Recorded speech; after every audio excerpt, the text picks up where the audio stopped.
السلام علیکم ورحمۃ اللہ۔ آج لیلۃ القدر کی پہلی شب ہے۔ میں آج آپ کو بتانے جا رہا ہوں کہ لیلۃ القدر کی رات میں کون سی عبادت کرنی چاہیے، کون سی نوافل ادا کرنی چاہیے، کتنی رکعت ادا کرنی چاہیے، کون کون سی سورت تلاوت کرنی چاہیے، کون سی دعا مانگنی چاہیے۔ اس رات میں تمام عبادات جتنی بھی کرنا ضروری ہے ان تمام عبادات کو آپ کے ساتھ شیئر کرنے جا رہا ہوں۔ سامعین کرام، آپ کو معلوم ہے کہ رمضان المبارک کا دوسرا عشرہ مکمل ہو چکا ہے، اب تیسرا عشرہ شروع ہے۔ حضور صلی اللہ علیہ وسلم نے ارشاد فرمایا کہ رمضان المبارک کے آخری عشرہ میں طاق راتوں میں شب قدر یعنی لیلۃ القدر کو تلاش کیا کرو۔ اب آخری عشرہ چل رہا ہے، اس عشرہ میں طاق راتیں 21 کی رات، 23 کی رات، 25 کی رات، 27 کی رات اور 29 کی رات ہیں۔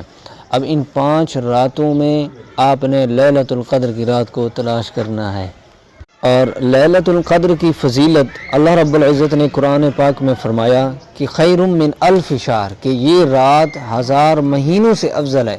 اب 1000 مہینوں سے کتنی افضل ہے یہ تو اللہ ہی جانتے ہیں۔ 1000 مہینے 83 یا 84 سال بنتے ہیں۔ اس ایک رات کی عبادت آپ کو 83 یا 84 سال سے زیادہ عبادت کا اجر و ثواب عطا کرے گی۔ تو آپ اس رات میں ضرور عبادت کریں، قیام کریں اور دعائیں مانگیں۔ اب بات یہ ہے کہ اس رات میں کون سی نوافل ادا کرنی چاہیے، نیت کیسے کرنی ہے، کتنی رکعت ادا کرنی ہے، کون کون سی صورتیں پڑھنی ہیں۔ تو سنیے، سب سے پہلے آپ نے شیڈول بنا لینا ہے۔ شیڈول بنانا ہے کہ رات کے کتنے حصہ میں آپ نے نوافل ادا کرنی ہے، اور تھوڑے حصہ میں آپ نے تلاوت کرنی ہے، پھر تھوڑے حصہ میں آپ نے درود پاک کا ذکر کرنا ہے، پھر اس کے بعد آپ نے تسبیح کرنی ہے، دعائیں مانگنی ہے، پھر اس کے بعد آپ نے تہجد کی نماز ادا کرنی ہے۔ اسی طرح آپ اس پوری رات کو ایڈجسٹمنٹ کر لیں کہ کتنا ٹائم آپ کون کون سی عبادت کریں گے۔ پہلی بات تو یہ ہے کہ آپ نے عشاء کی نماز باجماعت ادا کرنی ہے تکبیر اولیٰ کے ساتھ، اور تراویح پڑھنی ہے۔ اگر مرد ہیں تو تراویح بھی ادا کریں، عورت ہے وہ اپنے گھر میں تراویح ادا کرے، اور اسی طرح آپ نے صبح کی نماز بھی باجماعت ادا کرنی ہے، کیونکہ روایت میں آتا ہے اللہ کے پیغمبر صلی اللہ علیہ وسلم نے ارشاد فرمایا کہ جو بندہ بھی عشاء کی نماز اور فجر کی نماز جماعت کے ساتھ اس رات کو ادا کر لیتا ہے تو اللہ رب العزت اس بندے کو بھی اس رات کا پورا اجر عطا فرما دیتے ہیں۔ تو اس لیے عشاء کی نماز ادا کرنے کے بعد، تراویح ادا کرنے کے بعد آپ کچھ ٹائم ریسٹ کر لیں، پھر اس کے بعد آپ نوافل ادا کرنے کے لیے کھڑے ہو جائیں، وضو کر لیں، نوافل ادا کرنے کی نیت کر لیں۔ نیت اصل میں دل کے ارادے کا نام ہے۔ دل میں ارادہ کر لیں کہ میں اتنی رکعت نوافل ادا کر رہا ہوں، 2 رکعت آپ نے ادا کرنی ہے، 2 رکعت نوافل ادا کرنی ہے۔ اب زبان سے کہہ دیں مستحب ہے کہ میں 2 رکعت نفل ادا کرتا ہوں، بس یہی کافی ہے۔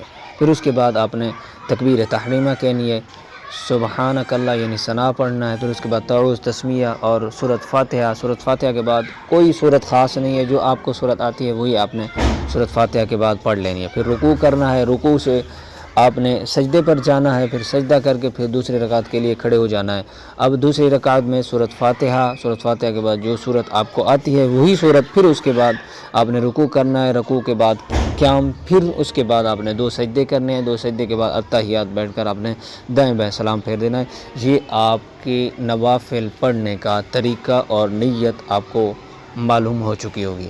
اب اس کے بعد آپ جتنی چاہیں نوافل ادا کر سکتے ہیں۔ پھر اس کے بعد آپ کچھ ٹائم مخصوص کر لیں، شیڈول جو بنا لیں کہ اب نوافل ادا کر لی ہیں، اب اس کے بعد آپ نے قرآن پاک کی تلاوت کی ہے، کیونکہ قرآن کی بہت بڑی فضیلت ہے، یہ تلاوت کلام پاک کی بہت بڑی فضیلت ہے، اور رمضان کا اور قرآن کا بہت ہی ریلیشن ہے۔ تو اس لیے تلاوت میں کچھ وقت دیں، تلاوت کریں، پھر اس کے بعد آپ درود پاک پڑھنا شروع کریں، پھر کچھ وقت آپ درود پاک کی تسبیحات کریں، پھر تھوڑا ٹائم اگر آپ تھک گئے ہیں تو ریسٹ کر لیں، پھر اس کے بعد آپ کلمہ طیبہ کا ورد کریں، اس کی تسبیحات کریں کچھ ٹائم، پھر اس کے بعد آپ نے اسی طرح پوری رات کو ایڈجسٹمنٹ کر لینی ہے۔ لیکن آخر میں آپ کو بتاتا چلوں کہ 2 دعائیں آپ نے ضرور مانگنی ہیں، کیونکہ حضرت امی عائشہ رضی اللہ تعالیٰ عنہ روایت کرتی ہیں کہ میں نے حضور صلی اللہ علیہ وسلم سے پوچھا کہ اللہ کے پیغمبر اگر میں لیلۃ القدر کی رات کو پا لوں تو میں کیا دعا مانگوں؟ تو اللہ کے پیغمبر صلی اللہ علیہ وسلم نے فرمایا کہ اے عائشہ تم یہ 2 دعائیں مانگا کرو، مانگنا اللہ رب العزت ضرور عطا فرما دیں گے۔ پہلی دعا اللہم انک عفو تحب العفو فاعف عنا، یہ دعا آپ نے پڑھنی ہے، جتنی چاہے آپ پڑھ سکتے ہیں، جتنی تعداد میں۔ اللہم انک عفو تحب العفو فاعف عنا۔ اب دوسری دعا اللہم اجرنی من النار، اللہم اجرنی من النار۔ سامعین کرام یاد کے رکھیے، ذہن نشین کر لیجئے، یہ بہت بڑی فضیلت والی رات ہے، قبولیت والی رات ہے، تو اللہ سے گڑ گڑا کر دعائیں مانگیں، توبہ استغفار کریں، نوافل ادا کریں، قیام کریں، تہجد کی نماز ادا کریں، تلاوت کریں، جو عبادت کر سکتے ہیں کریں، تو انشاءاللہ تعالی اللہ رب العزت آپ کے ان تمام اعمال کو، عبادت کو قبولیت سے نوازیں گے۔